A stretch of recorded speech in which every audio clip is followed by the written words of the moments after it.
कि बेटियां नसीब से तो बेटे दुआओं के बाद आते हैं। अजी हम लड़के हैं जनाब, हम कुछ जिम्मेदारियों के साथ आते हैं। आधी उम्र जिम्मेदारियां समझने में गुजर जाती है तो आधी उसे निभाने में। पूरा बचपन किताबों में गुजरता है तो जवानी कमाने में। ये जिम्मेदारियां उम्र के साथ बढ़ती है, ये बुढ़ापे में भी कम नहीं होता। अजी कौन कहता है जनाब हम लड़कों की ज़िंदगी में कोई गम नहीं होता।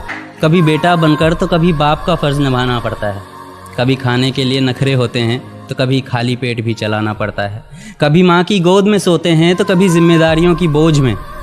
कभी नौकरी की तलाश में रहते हैं तो कभी सुकून की खोज में। हम हर किसी की तकलीफ़ें समझते हैं मगर अपनी तकलीफ़ों का किसी से जिक्र नहीं करते।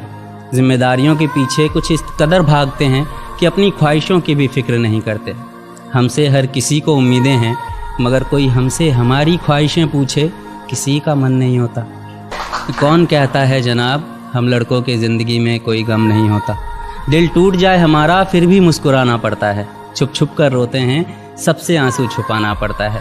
जिम्मेदारियों के पीछे हमारा इश्क भी मुकम्मल नहीं होता। घुट घुट कर जीते हैं, हंसने मुस्कुराने का भी दिल नहीं होता।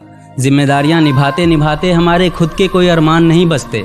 अपनी ख्वाहिशें दफना देते हैं क्योंकि हमारी ख्वाहिशों के लिए आसमान नहीं बसते। हम हर किसी का घाव भरते हैं मगर हमारा कोई मरहम नहीं होता। अजी कौन कहता है जनाब हम लड़कों की ज़िंदगी में कोई गम नहीं होता।